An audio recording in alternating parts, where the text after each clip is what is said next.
예수님은 우리가 잘 아신 것처럼 복음서에서 보는 바와 같이 많은 이적들을 행하여 주셨습니다. 30가지에서 35가지 정도 되는 그러한 이적들이 우리에게 잘 알려져 있고, 그 이적들을 통해서 우리는 정말 예수님은 불가능함이 없으신 분이고, 예수님은 정말로 이 땅에 전무후무한 그러한 유일하신 하나님의 아들인 것을 우리가 고백하게 됩니다. 그런데 예수님이 이적을 베푸신 그 목적이 어디에 있느냐? 그것은 바로 우리가 생각하는 것처럼 예수님이 능력이 많고 예수님이 그 이적을 통해서 우리를 구원하고 하나님의 아들이라고 하는 것을 보이기 위함이냐?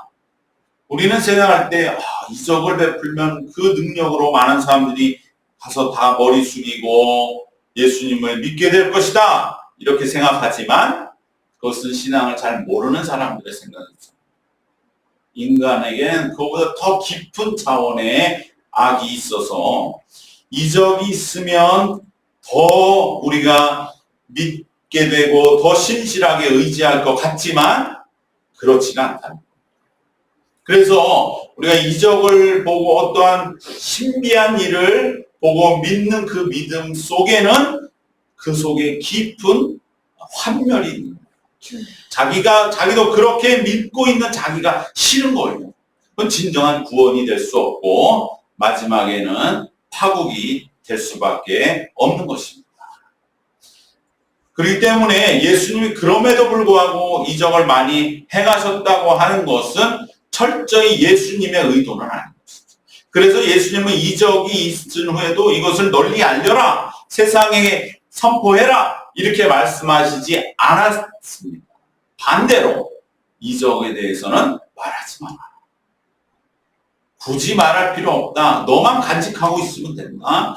그리고 그 이적보다 그 이적을 통해서 가지게 된 무엇이 더 중요하다고 말씀하십니까? 바로 믿음이 더 중요합니다. 오늘 본문은 특별히 그러한 많은 이적 중에서 예수님이 베푸신 이적의 목적이 믿음에 있다고 하는 것을 명확하게 보여주고 있는 이적인 것입니다. 그런데도 우리는 많은 사람들은 믿음보다는 이적에 더 마음을 빼앗깁니다. 왜? 내 안에 믿음은 있다고 생각하는 그 안일함 속에서, 그런데도 믿음은 있는데 나에게 특별한 일은 일어나지 않고 여전히 내 삶은 퍽퍽한 것 같고 하나님은 내 삶에 역사하지 않는 것 같은 시험은 늘 우리를 노리고 있기 때문인 것이죠. 그래서 우리는 믿음보다는 이적에 더 마음을 빼앗기기 쉽지만, 그러나 예수님의 이적의 목적은 이적 그 자체가 아니라 바로 믿음이라고 하는 것을 오늘 말씀 우리에게 분명하게 나타낸 줄로 믿습니다. 왜 사람들이 이적에 이끌리겠습니까? 그만큼 삶이 다급할 때 있고 위기에 몰릴 때가 있고, 주님, 이 일은 그냥 상식적으로는 해결이 안 됩니다. 이것은 인간적인 노력으로 되는 것이 아니라 뭔가 특별한 역사가 일어나야만 되겠습니다 라고 하는 삶의 위기에 몰렸을 때에 이적을 쉽게 바라고 넘어가게 되는 것인데, 이때를 우리 조심해야 된다는 거죠. 그때 바라던 이적이 일어난다면 우리는 그것에 다 마음을 빼앗기고 이적에 그만 묻혀버리는 그러한 신앙이 되고 말기 때문에, 우리는 내 삶의 형편이 아무리 다급해서 지금 주님 나에게 좀 이러한 일이 일어나야 되기를 싸운데 주님 일어나게 하여 주옵소서, 그러한 상황일지라도 예수님은 다시 한번 이 왕의 신하가 지금 이적이 너무 필요한 상황에서도 예수님은 가라, 네 아들이 살아있다 라고 하면서 이 왕의 신하의 믿음을 끌어내신 거죠. 믿음이 목적이라고 하는 것을 이 왕의 신하로 하여금 받아들이도록 예수님은 이끌어 가신 이 말씀 속에서 우리는 예수님의 이적의 목적은 어디까 믿음이라고 하는 것을 다시 한번 확고하게 우리는 확인할 수가 있습니다. 즉 이적이 필요한 위기 상황이 우리에게 주어지는 이유는 우리의 믿음을 시험하기 위함인 것입니다. 이처럼 믿음은 시험을 통해서만 드러납니다. 평소에는 우리가 이 믿음이 잘 드러나지가 않습니다.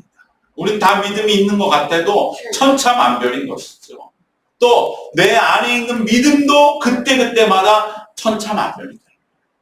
어떨 때는 정말 충만할 때는 주님을 위해서 내 인생은 다 바치고 내 목숨까지도 바치고 같은 불타는 믿음이 될 때도 있지만 어떤 때는 우리 마음에 무서운 생각이 들기도 하는 그러한 믿음 없는 모습이 되기도 하는 것입니다. 그렇기 때문에 믿음은 반드시 시험을 통해서 우리는 나타나는 것을 체크하고 점검하고 또 훈련받고 단련되어야 할 줄로 믿습니다. 계기가 주어질 때, 시험대 위에 오를 때 우리의 믿음은 판단되고 그럴 때에 내 자신에 대해서도 이것은 그렇기 때문에 유익이 되는 겁니다. 나도 아직 내 믿음의 현주소, 내 믿음의 자화상, 내 믿음의 진짜 모습은 시험을 통해서 주님이 체크해 주시기 때문입니다.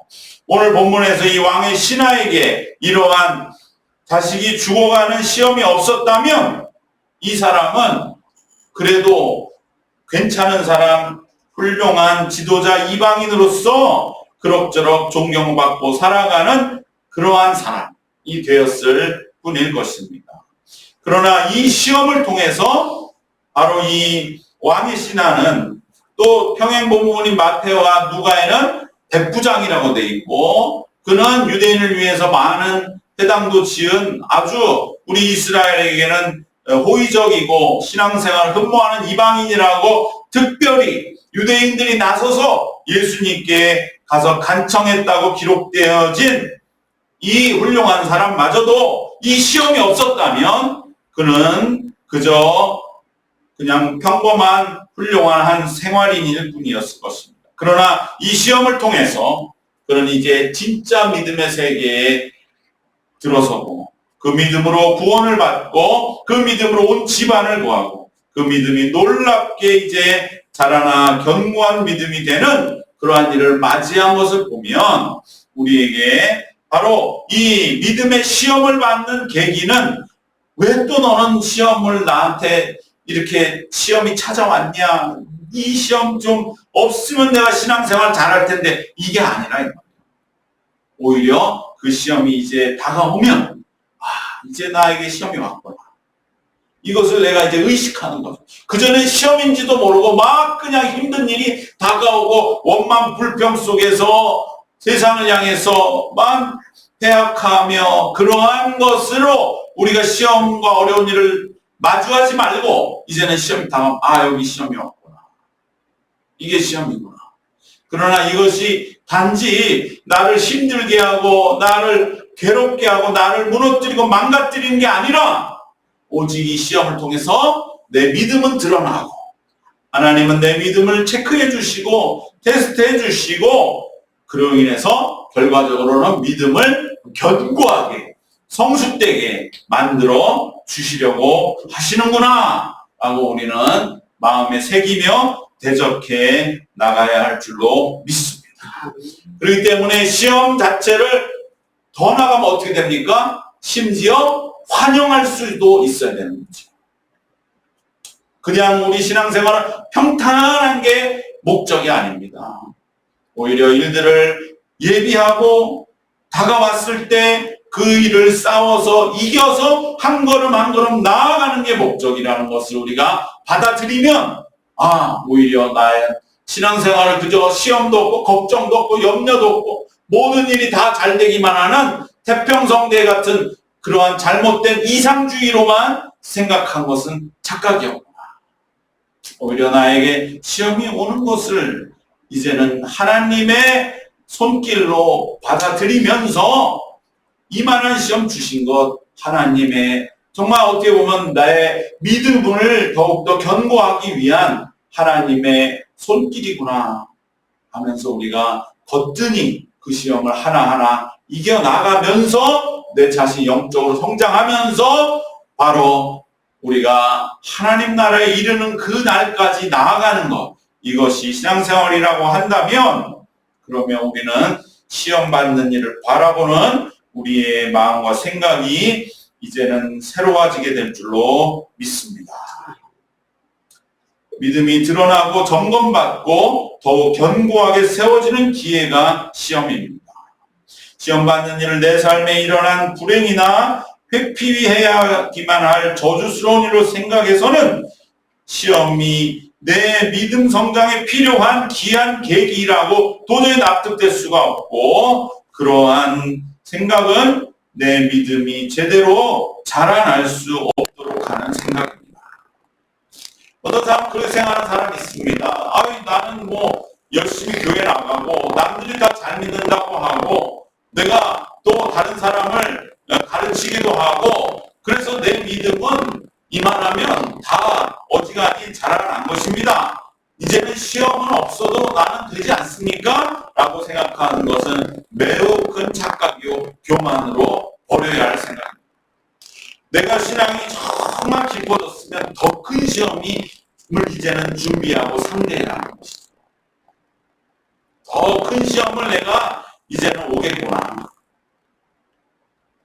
그것이 바로 진정한 신앙인 것이지, 신앙이 어떤 계급이 아니고 내가 어떠한 안일함 속에서 이만하면 됐다, 이러한 것은 우리에게는 생각해서는 안 되는 것입니다. 시험은 끊임없이 올 것이다. 문제는 내가 여기서 어떻게 극복할 것이냐. 이것은 하나님이 주셨기 때문에 결코 그러나 나를 넘어뜨리고 망가뜨리는 것은 아니다. 그런 마음의 준비를 하면 이제 어떠한 시험이 내 앞에 온다 할지라도 우리는 그 시험을 오히려 충분히 넉넉하게 이기는 그러한 믿음의 길로 이미 들어서게 된 줄로 믿습니다. 믿음은 반드시 시험을 거치게 됩니다. 그리고 시험을 통해 믿음은 성숙해집니다. 만약 오늘 본문에서 이 왕의 신하가 예수님이 진짜 집에까지 가셨어요. 아무 일도 말씀도 없이. 그리고 자식을 눈앞에서 살리시는 그 이적을 보고 예수님 역시 예수님이시구나 하고 예수님을 믿는 그 믿음은, 잘 보시기 바랍니다, 예수님이 원하는 믿음은 아닙니다.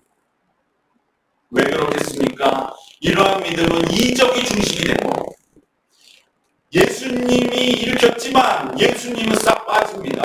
이적만 그 사람의 눈에는 보이는 겁니다. 이 이적을 보면 내가 예수님도 믿을 수 있겠다. 예수님이니까 이적을 일으켰다가 아니고 이적을 보니까 예수님을 믿는 것이죠. 이것은 우리가 엄청난 차이가 있는 것입니다.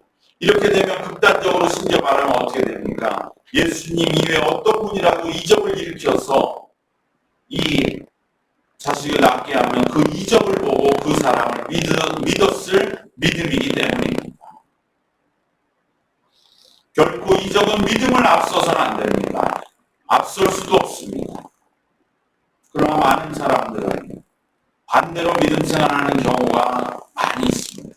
이적은 크게 보고 믿음은 내 안에 있다고 괜찮다고 착각하는 것입니다. 그렇지 않습니다. 믿음이 이적보다 훨씬 귀한 것을 우리가 주님 앞에 고백하시기를 바랍니다. 믿음이 이적보다 훨씬 귀합니다. 그렇기 때문에 이적으로 믿음을 세우는 것이 아니라 믿음을 먼저 앞세우고 나아가면 예수님은 이적으로도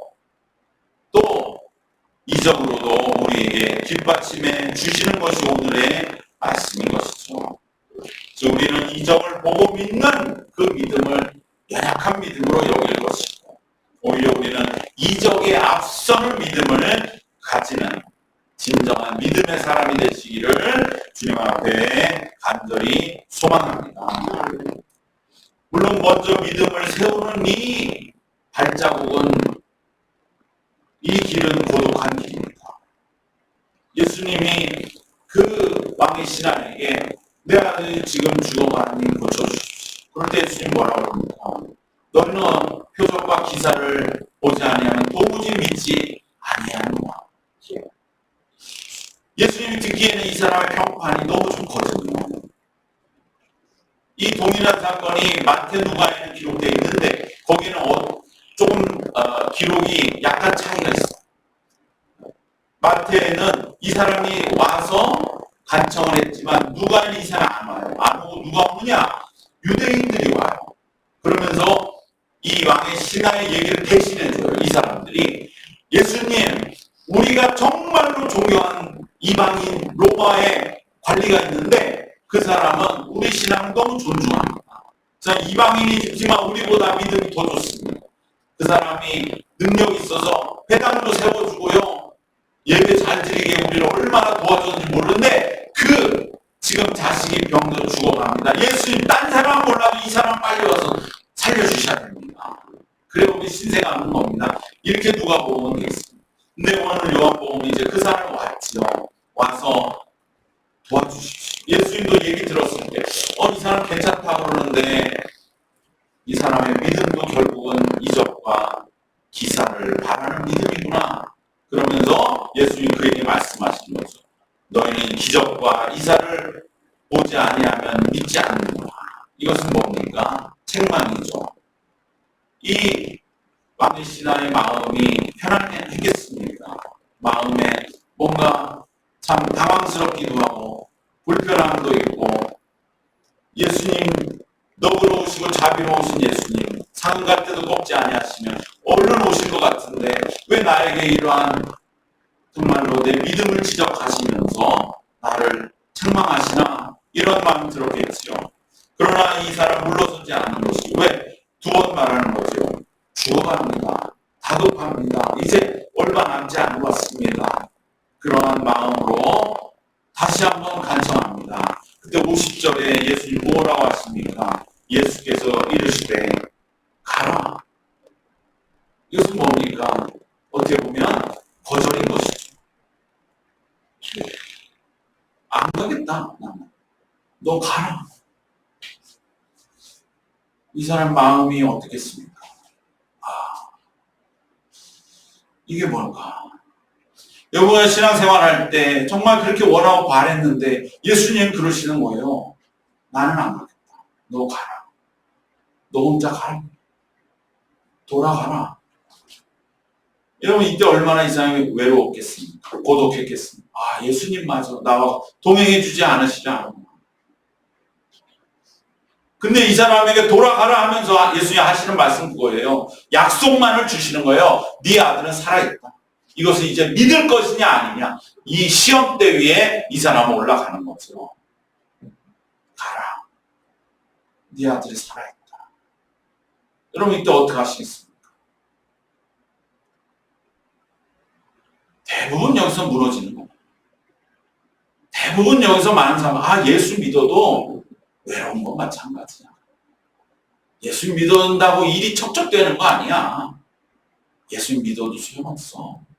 나는 외로워. 홀로 두셔. 가라. 약속만 주셔. 그 약속 여기에서 영이 깨어있느냐 아니냐 판명됩니다.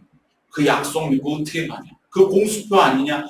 여기에는 영이 죽어있는 것이죠. 그러나 예수님입니까? 무슨 말씀은 안 하십니다. 예수님 말씀은 다른 세상은 망해도 예수님 말씀은 영원하다고 하지 않았느냐. 그래. 내가 이 믿음 이걸 믿고 간다. 여러분 이것이 바로 믿음의 자리인 것입니다. 예수님 원하신 믿음은 여기에서 이제 우리 안에 자리 잡고 이루어지고 생성되고 점점 더 견고해지는 그것이 바로 이 현장인 것입니다. 여기에서 바로 히브리서 12장 믿음의 주요 우리의 믿음을 온전케 하시는 예수를 바라보자. 여기에 이 사람은 이제 바라볼 거는 예수님이 주신 약속 한마디 붙들고 이제는 돌아가는 것밖에 없습니다. 예수님만을 바라보고 예수님 주신 약속만을 바라보고, 그러나 예수님을 바라볼 수는 없습니다. 등을 돌리고 예수님과 등지고 떠나가야 됩니다. 그러면서도 예수님을 바라보면서 가는 이 길이 믿음으로 서는 길입니다. 이 길은 아무리 생각해도 고독했겠죠. 마음이 그냥 예수님 가라, 내 아들이 살아있다, 할렐루야 하면서 붕붕 뜬 것처럼 집에 갈 수 있는, 그게 진짜일까요? 그렇게는 못하겠죠. 그렇습니까? 가도 됩니까? 제 인생이 어떻게 보면 다 무너질지도 모르는데, 그 믿고, 예수님 말씀 믿고 제가 돌아가는 이 길 지켜주시옵소서. 기도하며 걸어갔을 것입니다. 예수님이 볼 때는 그 뒷모습이 너무나 안쓰럽고, 예수님 입장에서는 같이 가시는 게 훨씬 더 마음 편하셨을 거예요.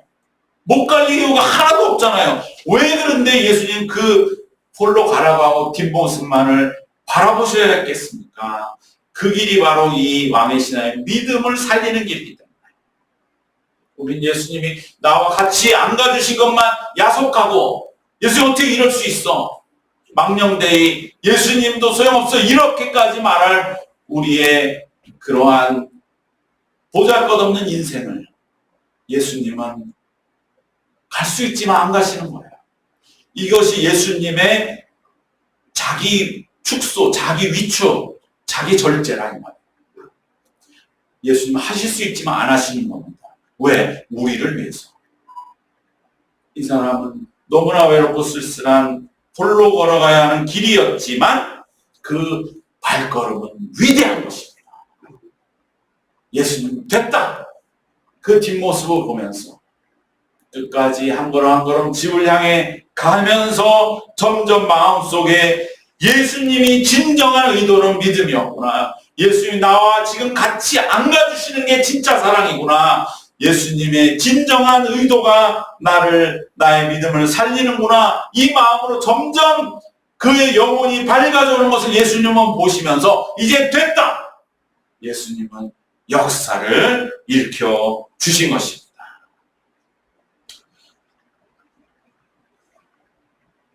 이 돌아가는 모습을 우리 마음 깊이 묵상하시기를 바랍니다. 그것이 나의 믿음의 큰 주제요, 물음이요, 하나님 앞에 기도 제목이 되시기를 바랍니다. 아직 아무런 이적이 일어나지도 않았습니다. 오히려 나는 더 비참해진 것 같습니다. 많은 사람들은 저 지체 높은 사람이 아유 저렇게 불쌍해졌어, 얼른 예수님 가서 도와주시면 이건 너무나 아름다운 일이 될 거야, 다 이렇게 생각했지만 예수님은 가지 않으십니다.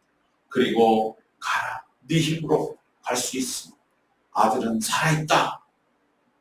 아무런 일도 일어나지 않았는데 그 말씀만을 믿고 약속만을 믿고 그 길을 가야 할 때 믿음만을 먼저 고백하고 믿음으로 힘없이 터벅터벅 발걸음을 돌려야 하는 그 일은 그렇다고 다른 누구도 대신해 줄 수 없는, 심지어 예수님도 함께 대신해 주기는커녕 동행해 주실 수도 없는 그러한 위대한 결단인 것입니다.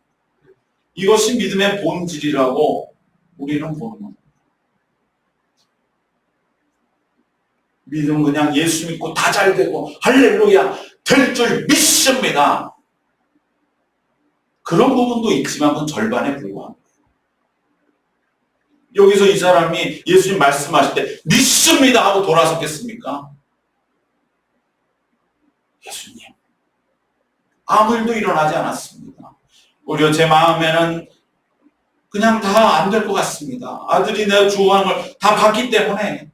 그런데 돌아가라고 하시니 제 생각에는 안 될 것 같은데 저는 돌아서 가겠습니다. 예수님의 말씀을 믿고, 이것이 더 믿음의 본질에 가까운 것이 아닐까. 그러나 이것은 위대한 결단이요, 위대한 믿음입니다. 그리고 이 믿음으로 이제 세워지는 순간에 바로 모든 것은 달라집니다. 이 믿음으로 서게 되면 현재가 달라지고 미래가 달라집니다. 어떻게 달라집니까?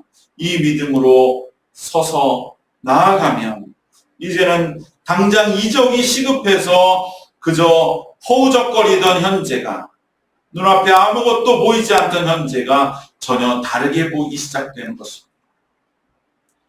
이 왕의 신앙 돌아갈 때 자기의 눈이 열리는 겁니다.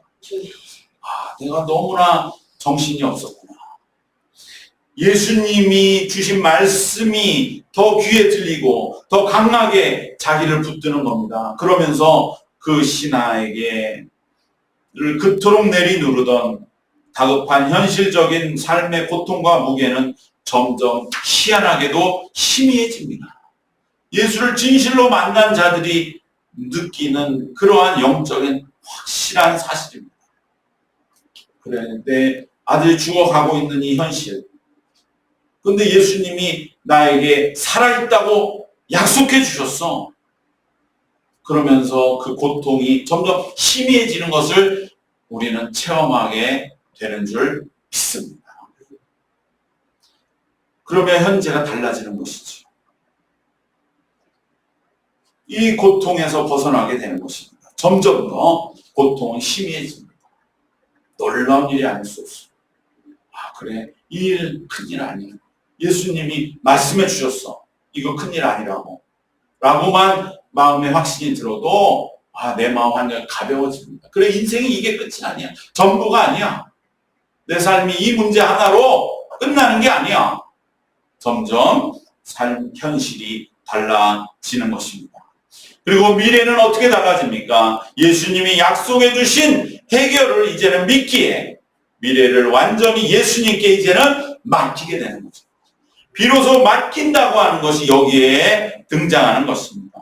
이제 미래는 내 책임이 아닙니다. 그렇기 때문에 미래의 결과에 대하여 모든 책임을 예수님께 넘겼기 때문에 바로 이 사람은 그 무거운 불안감에서 풀려나게 됩니다. 예수님 된다고 하는데 안 됐으면 예수님 책임져야죠. 되면 그야말로 이제 역사가 일어납니다. 증언이 되고 오늘까지 기록되어 우리에게 전해지는 것 아니겠습니까? 그렇기 때문에 우리가 믿음을 먼저 세우면 현재의 고통과 미래의 모든 결과가 동시에 해결되는 역사가 있는 것입니다. 여러분, 시험 받는 계기로 인해서 얻는 가장 큰 유익과 선물이 뭐겠습니까? 해결입니까? 이적으로 그냥 문제 해결되는 게 가장 큰 선물입니까? 병 낫기 위해 기도하면 병 나으면 가장 큰 선물입니까? 이제는 달라져야죠. 병 낫는 것은 부수적인 겁니다. 중요한 것은 내가 이 이적을 통해 기도하는 사람이 되었고, 내가 이 이적을 통해서 예수님을 찾게 되었고, 예수님을 만나게 되었고, 예수님을 더 가까이 하는 믿음 속에 내 믿음이 견고해졌다고 하는 것이 더 큰 이적의 유익이라고 하는 것을 우리는 이제 분명히 깨닫고 인정하고 마음 깊이 새기고 우리의 믿음을 다시 한번 주님 앞에 견고히 해 나가야 할 줄로 믿습니다. 말씀의 결론을 함께 나누겠습니다. 우리는 내 삶의 형편이 이적을 바라보며 허겁지겁 하루하루 살아가는 그런 어려운 삶의 형편이라고 생각될 수 있을지 모릅니다. 그러나 그러한 이적들을 필요로 하는 삶의 위기, 그로 인해 받는 시험은 오히려 나의 믿음을 주님은 더욱더 어루만져 주시기 위한 주님의 인도하심이라고 하는 것을 이제는 우리가 마음 깊이 새기시기를 바랍니다. 그러기 위하여 우리는 믿음을 먼저 고백하는 것입니다. 선제적인 믿음. 내가 너를 여전히 사랑하고 있다. 이 시험은 너를 무너뜨린 게 아니라 너를 세우기 위해 허락한 것이다. 너를 혼자 돌려보내는 것은 너를 외롭고 쓸쓸함 속에 낙심케 하기 위함이 아니라 마치 왕의 신하의 뒷모습을 보시는 예수님의 눈빛과 같이 바로 왕의 신하를 구원하기 위해서 그의 믿음을 세워주기 위해서 보내주시는 거라고 하는 그 예수님의 마음을 우리가 기억하며 우리는 먼저 믿음을 고백하고 그 믿음으로 주님 앞에 굳건하게 세워나가야 할 줄로 믿습니다. 그러함으로 인하여 이제 우리의 믿음이 이적에 좌우되는 믿음, 이적만을 바라보는 믿음이 아니라 오히려 이적을 낳는 믿음.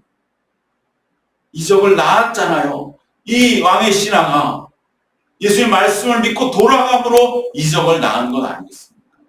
이 신하가 예수의 말씀에 대들고 예수의 말씀에 불신하고 예수님께 예수님 소용없습니다. 이제는 다 끝났습니다. 그런 믿음 없는 모습으로 그 자리에서 망가지고 말았더라면 이적은 없는 것이죠. 그렇기 때문에 믿음이 이적을 낳는다. 이적을 낳는 믿음, 바로 이 믿음이 오늘 우리가 다시 한번 마음에 새기면서 시험을 대비해야 하는 믿음이 되어야 할 줄로 믿습니다. 이적보다 앞서 이적을 낳는 믿음은 실제적으로 체험하는, 그래서 믿음으로 먼저 내 삶을 세우시고 그 믿음을 세우기 위하여 시험을 의식하시고 시험 앞에서도 내가 믿음으로 승리하는 그 길을 가시기를 바랍니다. 이제는 주님이 가라 했을 때 주님 내가 왜 가요? 내가 주님 얼마나 찾았는데 가요? 이거 해결해 주시지 않으면 난 못 가요. 그러한 신앙과 모습으로 살아서는 안 됩니다. 가겠습니다. 혼자 갈 길이 있습니다. 내가 가겠습니다. 바로 그 뒤돌아가는 그 발걸음, 그 한 발짝에서 놀라운 역사입니다. 그 믿음이야말로 엄청난 믿음이 될 줄 믿습니다 하는 믿음보다 더 큰 믿음. 우리는 그 믿음을 다시 한번 분명하게 세워나갈 때 이제 이적은 일어난다, 확실하다, 이것을 우리가 분명하게 마음에 새기면서 예수님의 말씀을 붙들고 뒤돌아가는 이 왕의 신하의 발걸음에 우리 모두가 동참하는 그러한 믿음의 사람, 그로 인해 이적을 낳는 믿음의 진정한 체험이 있으시기를 주님의 이름으로 축원합니다. 기도하겠습니다. 하나님 감사합니다. 어렵고 힘들 때, 아무 일도 일어나지 않은 것 같을 때 우리는 그저 갈증을 채우기 위하여 뭔가 하나님의 역사, 이적이 우리 속에 간절하게 원하여지지만, 그러나 진정 주님이 원하시는 것은 이 시험을 통해서 우리에게 믿음의 진정한 자리에 이르게 하심인 것을 우리가 고백합니다. 하나님, 우리의 믿음이 더욱더 이 모든 현실을 이겨나가는 먼저 고백된 믿음이 되게 하여 주시옵소서. 믿음으로 먼저 서서 우리가 이 시험을 너끈히 감당해 나가고 예수님의 말씀만을 믿고 되돌아가는 길, 그 길 위에 우리가 서서 한 걸음 한 걸음 나갈 때 반드시 하나님께서 이 모든 일을 지키시고 이제 이적이 우리 삶 속에 일어나는 역사를 이루어 주실 줄로 믿습니다. 주님께서 분명한 믿음 위에 우리를 인도하심을 믿고 어떠한 상황에서도 그 믿음을 붙들고 승리해 나아가는, 시험을 능히 이기는 우리 모두가 되게 하여 주시옵소서. 예수님의 이름으로 기도드리옵나이다. 아멘.